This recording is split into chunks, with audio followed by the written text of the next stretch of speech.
State GOP says comparing signatures will add an extra layer to security.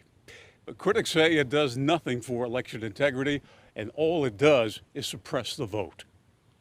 North Carolina voters who cast ballots by mail must have two witnesses or complete their ballot in front of a notary. Republicans want further scrutiny to verify the voter's identity.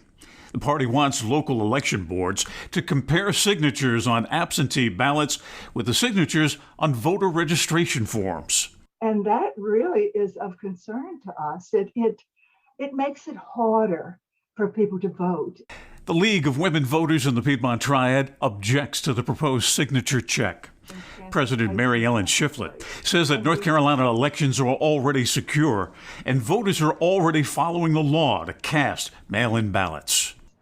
It just makes no sense that we would do something that would impede it. Another group objecting to signature verification is North Carolina Asian Americans Together. It is another barrier for getting the Asian American community to voice their concerns at the polls.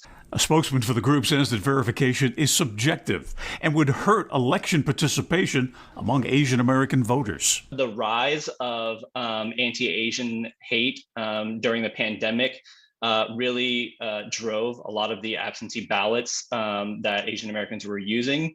The State Board of Elections is accepting public comment on the proposed signature verification through July 5th. One comment notes, quote, "There is definitely something fishy in our elections in North Carolina.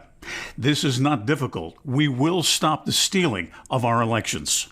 Another comment reads, "Do not make this change, which is aimed at voter suppression." One comment raises a question, quote, "Who will have the education and knowledge to compare and judge signature comparisons on a ballot?" The GOP request to verify signatures has a Guilford County connection.